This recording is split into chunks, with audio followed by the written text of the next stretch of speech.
Comment danser avec la vie malgré les situations ou les événements qui nous arrivent? Comment rester ou redevenir ce capitaine de ton âme et de ta destinée pour vivre une vie épanouissante, alignée avec la personne que tu es, une vie pleine de joie, de motivation et de plaisir?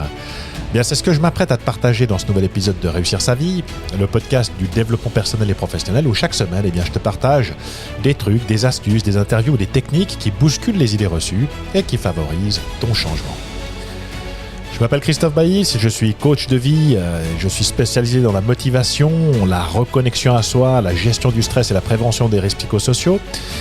Et j'accompagne les personnes qui ont décidé de vivre une vie qui soit à la hauteur de leurs attentes, une vie qui soit pleine de sens et d'abondance dans tous les domaines. Bref, avec des personnes qui font le choix de réussir leur vie. On se retrouve tout de suite après ce petit jingle pour en parler.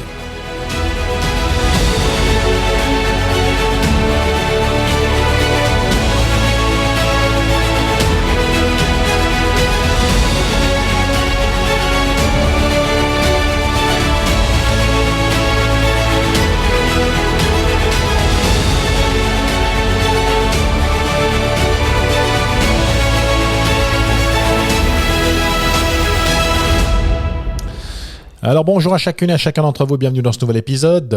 Effectivement, donc comment danser avec la vie malgré les situations ou les événements qui nous arrivent. Parce que trop souvent, ce qui crée de la souffrance ou de la frustration dans nos vies, c'est pas les situations en elles-mêmes, mais c'est surtout la perception et la signification qu'on va donner à cette perception de ce que nous vivons. On peut le dire différemment en disant que ce sur quoi tu vas placer ton attention va prendre de l'expansion. Donc, je mets mon attention sur quelque chose et c'est quelque chose qui va avoir tendance à grossir. Et pour illustrer mon propos, si je te donne l'exemple, en fait un peu trivial, je te le concède, mais du bruit de tes voisins, peut-être celles et ceux qui habitent en immeuble comprendront exactement ou pourront visualiser ce que ça veut dire, mais si tout à coup tu habites dans un immeuble et que tu as des voisins qui font du bruit, au-dessus de chez toi par exemple, tout de suite, si tu commences à focaliser sur le bruit de tes voisins, ça va prendre de l'expansion, finalement tu ne vas entendre plus que le bruit de tes voisins, et puis ça va te mettre dans un état de frustration, d'énervement, de colère ou que sais-je, donc en tout cas dans une dynamique comme ça négative qui va te tirer vers le bas. Et c'est quelque chose qu'on peut véritablement éviter facilement, transformer cette chose-là en quelque chose de positif pour soi. En résumé, donc ce bruit en fait des voisins, c'est en quelque sorte l'arbre qui cache la forêt. Donc j'ai le nez contre le tronc et je ne vois pas du tout la forêt qui se cache derrière. C'est un petit peu comme d'avoir le nez sur le guidon ou la tête dans le sac. Tu pourras choisir l'expression qui te convient le mieux. Mais en résumé, ça veut dire que c'est focalisé sur le problème. J'ai toute mon attention sur ce bruit-là. Je focalise sur le problème plutôt que sur les solutions qui sont à ma disposition. Et la réalité, c'est que tu places ton attention sur le bruit de tes voisins plutôt que sur les mécanismes qui se jouent en toi et qui se jouent en toi de manière totalement inconsciente et qui finalement vont te conduire dans une dynamique qui va te pourrir la vie. Alors une fois qu'on a dit ça, comment faire pour se sortir de ce cercle vicieux qui n'apporte finalement jamais rien de bon dans nos vies, mais au contraire de la frustration et qui va nous mettre dans une dynamique négative, qui va nous pourrir la vie en quelque sorte. Parce que effectivement, quand on se retrouve confronté à une situation comme celle que je viens de décrire, on est souvent tenté d'accuser l'autre. C'est quelque chose qu'on fait de manière assez spontanée. C'est bien connu, c'est toujours l'autre le con. On est aussi bien entendu très souvent le con de quelqu'un d'autre, mais disons qu'on a souvent tendance à penser que finalement c'est la faute de l'autre et on va commencer à avoir des pensées qui vont nous assaillir du type putain mais il me casse les couilles ce connard, mais qu'est-ce qu'il fout, il a pas de cerveau, il sait pas qu'il est seul au monde, il peut pas faire moins de bruit, il m'énerve, ou j'ai envie de monter lui mettre ma main sur la figure. Donc indépendamment du niveau de stress ou d'énervement dans lequel on se trouve, on va avoir ce genre de phrases qui vont commencer à nous assaillir, et puis nos pensées viennent créer nos émotions. Donc si j'ai ce type de pensée, effectivement je suis dans des émotions négatives telles que l'énervement, la colère, ce genre de choses. Et puis nos émotions vont venir générer nos comportements. C'est-à-dire que tout à coup, j'ai perdu mon calme, je ne suis pas dans quelque chose de positif, de serein, d'harmonieux, mais au contraire, je vais commencer à tourner en rond dans mon appartement, je vais m'énerver, je vais être dans ce ressenti-là, et c'est quelque chose qu'on n'a pas envie de vivre si on peut s'en passer. Effectivement, j'ai des amis qui ont un voisin qui habite en dessous de chez eux, donc qui habite dans un immeuble, et mes amis ont un attique, un bel attique avec une terrasse de 70 mètres carrés, et il se trouve que le voisin d'en dessous, c'est un appartement qu'il visait, qu'il aurait bien voulu obtenir, et quand il a postulé, bien malheureusement, l'appartement ne lui a pas été attribué, et c'est mes amis qui ont eu cet appartement pour leur grand bonheur. Et là, cette personne, ça lui fout des boutons parce qu'effectivement, il avait une attente, une aspiration par rapport à cet appartement. Et je pense qu'il se voyait très bien dedans et je peux bien le comprendre. Et du coup, il rentre en mode frustration. Il rentre dans cette dynamique de mode pilote automatique, action-réaction. Et puis, ce qui se produit aujourd'hui, c'est qu'au moindre bruit, il va monter chez les voisins pour se plaindre. Et la réalité, c'est que quand tu habites dans un immeuble, fatalement, tu n'habites pas dans une grotte, et c'est probable que, sinon normal, que tu entendes que l'immeuble est habité, qu'il y a des gens qui vivent au-dessus de chez toi, à côté, en dessous, etc. Ces gens vivent, ils se déplacent dans leur appartement, ils font le ménage, peut-être qu'ils reçoivent du monde à l'occasion, etc. Enfin bref, ils font exactement la même chose que tu fais toi dans ton appartement. Et là, disons que le propos, comprends-moi bien, c'est pas de dire qu'effectivement, parce que tu es chez toi, tu as le droit de faire tout et n'importe quoi à n'importe quelle heure, simplement parce que tu es chez toi. Mais dans le cas de figure présent, il s'agit simplement de gens qui ont le droit de vivre comme tout le monde, dans le respect des règles du bien vivre ensemble, et que si tu n'es pas d'accord avec ça, si tu supportes pas le bruit d'autrui, il ne te reste plus qu'une solution, c'est de t'acheter une propriété avec 5 ou 10 000 mètres carrés autour, comme ça tu es sûr de ne pas être dérangé par personne. Et puis si tu n'as pas les moyens de t'acheter une propriété avec 5 ou 10 000 mètres carrés, tu vas faire avec ce que tu as, il va falloir t'adapter, et effectivement, les gens, ils ont le droit de vivre autour de chez toi, à côté, en dessous, en dessus, et puis c'est pas parce que tu n'as pas eu ce que tu voulais qu'il faut rentrer dans une dynamique de conflit ou simplement peut-être non pas pourrir la vie à ceux qui habitent en dessus de chez toi, mais en tout cas qui vont pourrir ta vie. Alors tu te dis à ce moment-là peut-être, pourquoi est-ce que je te cite cet exemple ? Simplement parce que dans nos vies, on est tous potentiellement capables de devenir, ou peut-être on est déjà devenu ce voisin acariâtre qui se rend même pas compte en fait qu'il est frustré, qui veut peut-être se venger ou qui décide de pourrir la vie de ses voisins en réalité, c'est pas tellement la vie de ses voisins qui pourrit, c'est sa propre vie à lui parce que finalement il rentre, donc sa perception de la situation et surtout la signification qu'il vient y rattacher, fait en sorte qu'il rentre dans ce cercle vicieux d'action-réaction, de boucle comme ça automatique.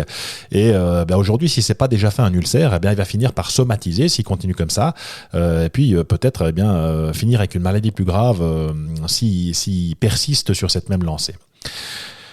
Et je prends volontairement cet exemple dont je t'accorde qu'il est un peu trivial, mais c'est simplement un exemple que finalement tu peux transposer ou que tu vas pouvoir retrouver dans tous les compartiments de ta vie privée, comme dans ta vie professionnelle du reste, ou dans tes rapports, tes interactions avec les autres de manière beaucoup plus large. Et alors pour répondre en fin de compte à la question que je posais en préambule tout à l'heure, comment faire pour se sortir de ce cercle vicieux, pour apprendre finalement à danser dans la vie, parce que rester dans cette frustration, c'est des choses qui n'apportent jamais aucun bonheur, jamais rien de bon dans nos vies, et que bien au contraire, ça va finalement teinter notre vie de négativisme et nous pourrir la vie véritablement. Alors dans la grande majorité des cas, on estime que, comme je le disais, c'est l'autre qui est responsable de notre malheur. Le problème, c'est que très souvent, on voudrait que l'autre change, ou en tout cas, on voudrait changer l'autre.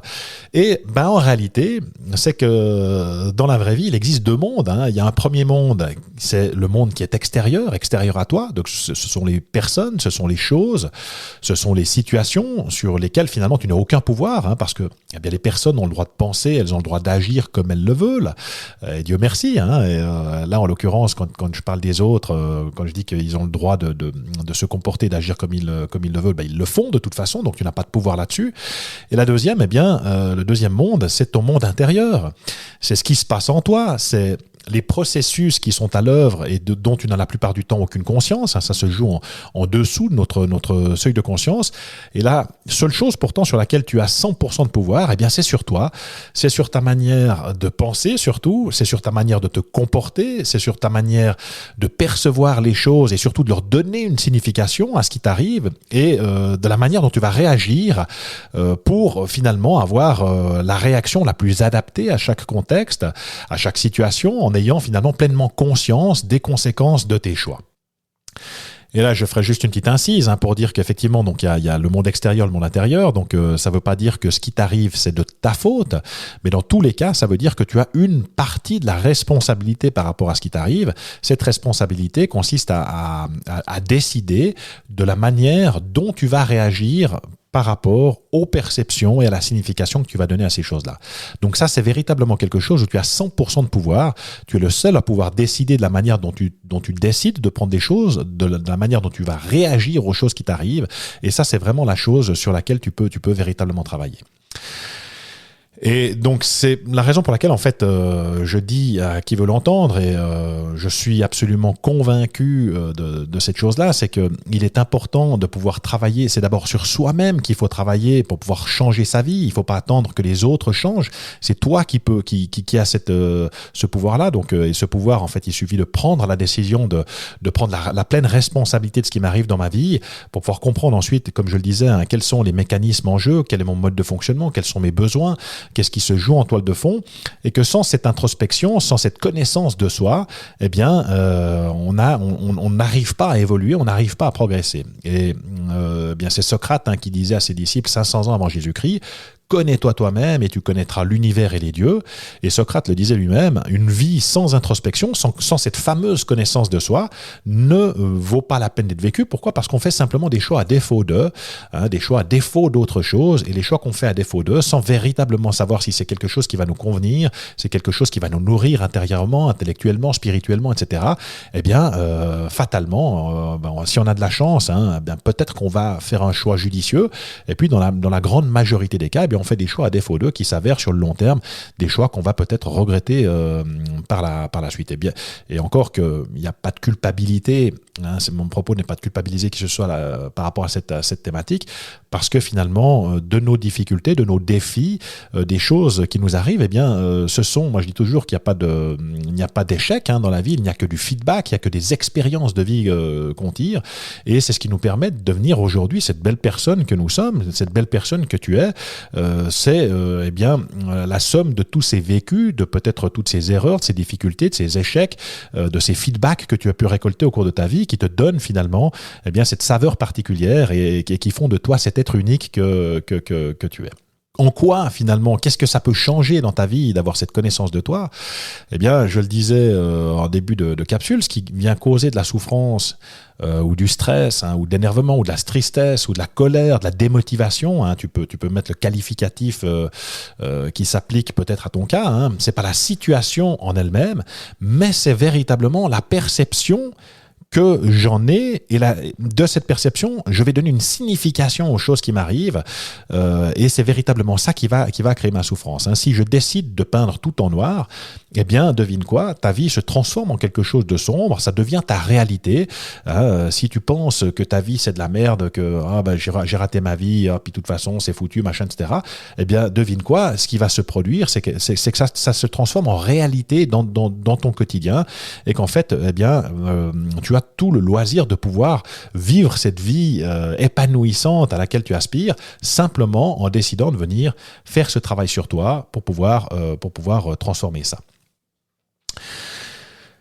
L'exemple que je peux te donner encore, eh bien, c'est que si tu es confronté aujourd'hui à un stress, que tu as peut-être un collègue ou un chef difficile, ou que ça peut être une relation amicale ou dans ta famille, une situation conflictuelle, une discussion difficile que tu vas peut-être devoir avoir et qui va te faire rentrer en résonance, eh bien, c'est le mode de pilote automatique qui va prendre le dessus, un petit peu à l'image d'un autobus où il y aurait plusieurs. Notre cerveau fonctionne comme ça, comme un autobus où il y aurait plusieurs pilotes dans l'autobus. Et malheureusement pour nous, eh bien, ça n'est pas le meilleur pilote qui va prendre chaque fois le volant en fonction des conditions de la route, mais c'est celui qui va être le plus prompt à sauter sur le volant et puis conduire l'autobus. Alors très souvent, eh bien, ça n'est pas la personne qui bénéficie des meilleures compétences. Et eh bien, plutôt que d'avoir une route harmonieuse, sereine, avec un trajet qui soit smooth, comme disent les anglo-saxons, quelque chose de doux et tranquille, etc., eh bien, on se retrouve finalement en mode pilote automatique avec des réactions préprogrammées, des réactions qui sont stéréotypées. On cède en fait la main à nos automatismes, on est dans l'émotionnel, on perd une partie de nos moyens, de notre intelligence émotionnelle et relationnelle, puisqu'on sait qu'un cerveau qui est stressé, un cerveau qui marche, qui fonctionne sur un mode négatif, eh bien perd 31% de ses capacités intellectuelles, moins de créativité, moins d'énergie, moins de motivation, moins de tout, et finalement on est en réaction, on va réagir par rapport à la situation. Donc finalement je subis la situation, alors que j'aurais tout loisir de devenir le créateur de la situation que je veux pour moi, de redevenir le décisionnaire et l'acteur de mes schémas de fonctionnement, plutôt que de laisser la main au plus rapide qui saute sur le volant, et pour aller vers quelque chose de plus harmonieux, pour aller vers quelque chose de meilleur pour moi, pour améliorer mon ressenti, peut-être aussi pour ne pas abîmer ou encore péjorer une relation qui est déjà peut-être mise à mal, pour communiquer avec plus de facilité, avec plus de précision, faire preuve de peut-être plus d'assertivité,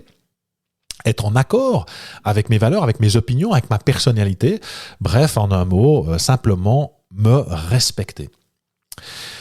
Et tous les conflits, finalement, sont à trouver dans les non-dits, ou on peut dire dans les mal-dits. On s'est mal exprimé, et très souvent, on peut avoir raison sur le fond, mais pas sur la forme. On peut avoir tort sur la forme parce que précisément, on s'est mal exprimé, parce que tout à coup, on était dans un état émotionnel qui nous a empêchés de dire les choses. On peut dire exactement la même chose sur plusieurs tons. Après, ça va être la réponse à mon message va en dire long sur la qualité de mon message. Quand quelqu'un crie, eh bien, l'autre n'est plus capable d'écouter ses arguments. Par l'effet des neurones miroirs, il se met au même niveau de communication que moi. Puis quand on est deux à se crier dessus, pour finir, on s'entend plus. Puis il arrive parfois où ce sont les mains qui parlent, et ce sont toujours des choses qui sont à proscrire. Alors peut-être que là tu dis non, pas moi, moi je suis au-dessus de ça, moi je communique parfaitement, il n'y a jamais d'incompréhension avec les gens avec lesquels j'agis ou j'interagis. Mais la réalité, c'est que ces mécanismes nous touchent tous. Ce sont des mécanismes qui se jouent en dessous de ton seuil de conscience, qui sont absolument automatiques, avec des réactions stéréotypées. Et ces mécanismes vont demeurer automatiques, inconscients, jusqu'à ce que tu en aies pris conscience, que tu aies compris tes mécanismes de fonctionnement, de ce qui vient générer tes comportements, de ce qui se joue en toile de fond, ce qui vient te mettre en résonance, les stimuli qui vont activer finalement ce conducteur de ton autobus qui va sauter dessus, et puis qui ne sera pas forcément la bonne personne pour te conduire là où tu veux aller. Et la bonne nouvelle, et ce qui change absolument tout, c'est qu'une fois que tu as pris conscience de tes mécanismes, que tu sais, que tu as compris ce qui te fait rentrer en résonance, qui te fait peut-être perdre les pédales, ce qui te stresse ou qui te met en état émotionnel, qui vient susciter en toi des sentiments ou des émotions mitigées, une fois que tu as pris conscience de ça, tu ne peux pas le déconscientiser, tu les as mis dans la lumière, et une fois que tu as conscientisé, que tu as mis les choses en lumière, il n'y a pas de retour en arrière possible, c'est là, c'est à ta disposition, et puis ensuite, ça t'offre la possibilité de pouvoir introduire de la nouveauté dans tes comportements, que tu peux décider de faire ou de dire les choses différemment, que ça te donne la capacité de prendre du recul, d'évaluer une situation sous tous ses angles, ou en tout cas sous des angles différents, et puis de mettre les choses en perspective. Et devine quoi, quand tu fais ça de manière tout à fait magique, tu t'ouvres le champ des possibles, tu vois soudainement de nouvelles options qui jusqu'alors étaient cachées, puisque tu avais le nez sur le guidon ou bien contre le tronc d'arbre qui te cachait la forêt. Tu vas retrouver ta créativité, tu sors de l'émotionnel, tu peux alors prendre des décisions, ou la bonne décision qui est bonne pour toi, et qui tiennent compte finalement de tes besoins, et c'est là que tu vas retrouver l'harmonie et la paix d'esprit. Alors peut-être qu'aujourd'hui, tu te reconnais un petit peu dans ce mode de fonctionnement, tu ressens peut-être une certaine lassitude dans ta vie, peut-être que tu es démotivé, tu en as marre, tu as envie de changer, que tu estimes avoir perdu le sens de ce que tu fais, peut-être que tu éprouves un certain mal-être, ou encore un sentiment d'incomplétude, peut-être que tu as simplement l'impression de ne pas être à ta place, ou que tu sens que tu as davantage à donner, à apporter à ce monde, que tu as envie de transformer ça. Pour le faire, il n'y a pas 36 solutions. La première solution, c'est comme font de nombreuses personnes, c'est de t'acheter une patte de lapin avec une amulette et de t'en remettre à la chance en espérant que la situation va s'améliorer avec le temps. Et d'expérience, eh bien, je veux pas te gâcher la journée, mais je peux te garantir que c'est très rarement le cas, hein. Les choses s'améliorent très rarement avec le temps. Au contraire, elles deviennent de plus en plus insupportables et pénibles. Et moi, je constate tous les jours dans mon activité que très souvent, les gens attendent le dernier moment, c'est-à-dire le moment d'imploser, pour décider de passer à l'action. Alors qu'en fait, on s'en rend compte. Hein, on a des signes précurseurs, on a une intuition, on sent, on a un ressenti, on a des émotions comme ça qui viennent nous parler. Et puis, que, si ces émotions, eh bien, on les prend en charge à temps, eh bien, on va pouvoir faire toute une série de petits pas qui vont transformer de manière radicale notre vie. Et puis, la grosse problématique d'attendre finalement que ça devienne insupportable, souvent, on a des gens qui vont finir par somatiser, tomber en burn-out, ou bien en tout cas qui aspirent à un changement absolument immédiat, mais on ne peut pas, d'un claquement de doigts, changer en une microseconde de situation. C'est quelque chose qui demande un petit peu de planification, d'un petit peu de compréhension, d'un petit peu de travail sur soi. Et puis, dès qu'on a ces clés, ces outils à notre disposition, eh bien alors tout devient possible. Je peux ensuite me diriger dans la direction à laquelle j'aspire, et puis je vais atteindre ma destination sans aucun problème.